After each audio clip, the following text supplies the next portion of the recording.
నమస్తే, welcome to I news. వద్దనుకుంటున్న మూడో ప్రపంచ యుద్ధం రాక తప్పేట్లు లేదు. రెండో ప్రపంచ యుద్ధం తర్వాత రెండు దేశాల మధ్య అనేక సార్లు యుద్ధాలు జరిగినప్పటికీ రెండు శిబిరాల మధ్య మాత్రం వార్ జరగలేదు. కానీ ప్రస్తుత పరిస్థితుల్లో ప్రపంచమంతా రెండు శిబిరాలుగా చీలిపోయి కనిపిస్తున్నాయి. దాదాపు 3 దశాబ్దాల క్రితం ముగిసిన అమెరికా రష్యా ప్రచ్ఛన్న యుద్ధం ఇప్పుడు ప్రత్యక్ష యుద్ధంగా మారే ప్రమాదం కనిపిస్తోంది. ఇజ్రాయెల్ ఇరాన్ యుద్ధం, పాలస్తీనా ఇజ్రాయెల్ గొడవలు, రష్యా యుక్రెయిన్ యుద్ధం, ఇండియా పాక్ ఘర్షణలు అంతిమంగా మూడో ప్రపంచ యుద్ధానికి దారితీసే అవకాశం ఉందని ప్రపంచ వ్యాప్తంగా ఆందోళనగా ఉంది. భారత నోస్ట్రాడామస్ గా పేరొందిన కుశాల్ కుమార్ అనే జ్యోతిష్యుడు మూడో ప్రపంచ యుద్ధం తేదీలను కూడా ప్రకటించడం ఆసక్తి కలిగిస్తోంది.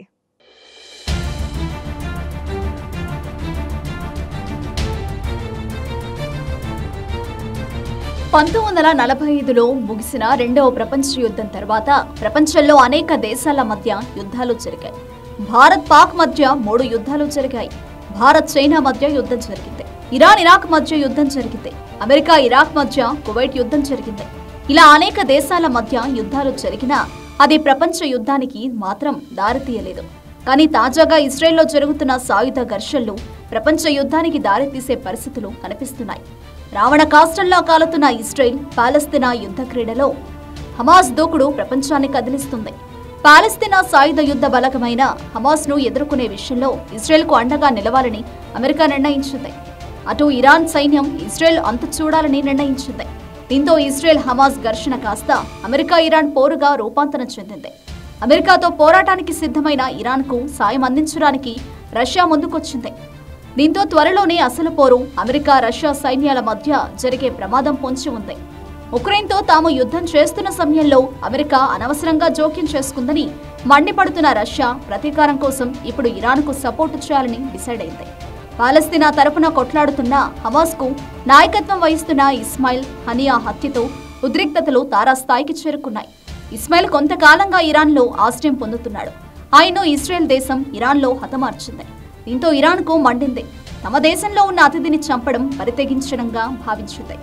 ఇజ్రాయెల్తో తాడోపేడో తేల్చుకుంటామని ప్రకటించింది. ఇజ్రాయెల్పై దాడికి సిద్ధమైంది. దీంతో ఇజ్రాయెల్ వెంటనే అమెరికాను ఆశ్రయించింది. తమను కాపాడాలని వేడుకుంది. అమెరికా కూడా ఇరాన్తో ఉన్న పాత పగల నేపథ్యంలో ఇజ్రాయెల్కు అండగా నిలవడానికి ముందుకొచ్చింది. అమెరికా జోక్యంతో రష్యా కూడా ఇందులో వేలు పెట్టింది. ఇజ్రాయెల్కు అమెరికా సపోర్ట్ చేస్తే తాము ఇరాన్ వైపు ఉంటామని రష్యా తేల్చేసింది. దీంతో ఇప్పుడు పోరు అమెరికా రష్యా మధ్య జరిగే వాతావరణం ఏర్పడింది. అమెరికాకు యునైటెడ్ కింగ్డమ్ సంపూర్ణ మద్దతుగా నిలవనుంది. ఇటు రష్యాకు చైనా నుంచి సహకారం అందే అవకాశం ఉంది. పాలస్తీనా కోసం కొట్లాడుతున్న హిజ్బుల్లా, హౌతీ, హమాస్తో ఇరాన్ ఇప్పటికే కూటమి ఏర్పాటు చేస్తుంది. దీన్నే ప్రాక్సీ నెట్వర్క్ గా పిలుస్తున్నారు. దీన్ని దెబ్బకొట్టడానికి అమెరికా ప్రత్యక్ష పోరుకు సిద్ధమైంది. ఈ ఏడాది మొదట్లో ఇరాన్ దేశం ఇజ్రాయెల్పై దాడి చేసింది. ఈ సందర్భంలో అమెరికా, బ్రిటన్, ఫ్రాన్స్, జోర్డాన్ దేశాలు ఇజ్రాయెల్కు మద్దతుగా నిలిచాయి. ఇప్పుడు ఇరాన్కు రష్యా మద్దతుగా నిలవడంతో అమెరికా, యూకే, ఫ్రాన్స్ తదితర దేశాలతో నాటో తరహాలో అబ్రహాం కూటమిగా ఏర్పడి ఎదుర్కోవాలని ఇజ్రాయెల్ ప్రధాని నెతన్యాహు ఇప్పటికే ప్రతిపాదించారు. అదే జరిగితే అమెరికాను వ్యతిరేకించే దేశాలతో మరో కూటమి ఏర్పాటు చేయాలని రష్యా భావిస్తుంది. 1979లో వచ్చిన ఇస్లామిక్ విప్లవం అనంతరం ఇరాన్ తన ప్రాబల్యాన్ని పెంచుకోవడానికి లెబనాన్లో హిజ్బుల్లా, యెమెన్లో హౌతీలు, గాజాలో హమాస్, పాలస్తీనియన్ ఇస్లామిక్ జిహాద్ గ్రూపు, ఇరాక్లో షియా మిలిషియా గ్రూపులతో ఒక ప్రాక్సీ నెట్వర్క్ ను ఏర్పాటు చేసింది. దాన్ని ది యాక్సిస్ ఆఫ్ రెసిస్టెన్స్ అని పిలుస్తారు. ఈ కూటమిని ఎదుర్కోవాలంటే అమెరికా, యూకే వంటి దేశాలతో అబ్రహాం కూటమిని ఏర్పాటు చేసి కలిసికట్టుగా పోరాడాలన్నది నెతన్యాహు ఆలోచన. ఈ వ్యూహంలో భాగంగానే ఇజ్రాయెల్ రక్షణ మంత్రి యోవ్ గాలంట్ అమెరికా, బ్రిటన్ రక్షణ మంత్రులు లాయిడ్ ఆస్టిన్, జాన్ హీలేతో ఇప్పటికే మాట్లాడారు. మరోవైపు America central command general Michael Kurilla Gulf దేశాలతో చర్చలు జరిపేందుకు అక్కడికి చేరుకున్నారు. గల్ఫ్ దేశాల్లో ఉన్న తన సేనల సంఖ్యను అమెరికా పెంచుతోంది. మరిన్ని విమానవాహక యుద్ధ నౌకలను, యుద్ధ విమానాలను ఆ ప్రాంతానికి పంపుతున్నట్టు పెంటగాన్ 3 రోజుల క్రితమే ఒక ప్రకటనలో తెలిపింది. సిరియా రాజధాని డమాస్కస్ లో ఇరాన్ రాయబార కార్యాలయంపై ఏడాది ఏప్రిల్ 1న ఇజ్రాయెల్ చేసిన బాంబు దాడిలో 2 ఇరానియన్ జనరల్ సహా 16 మంది మరణించారు.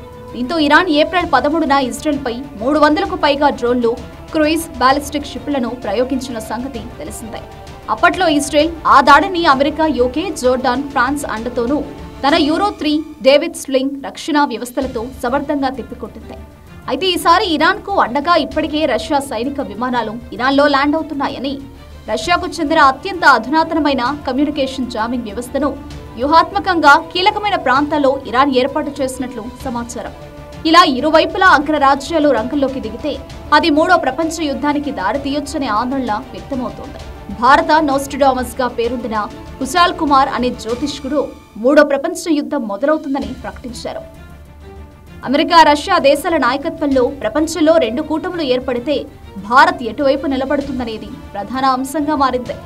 చైనా దేశం రష్యా పక్షాన నిలిస్తే పాకిస్తాన్ కూడా రష్యా వైపే వెళ్లే అవకాశం ఉంది.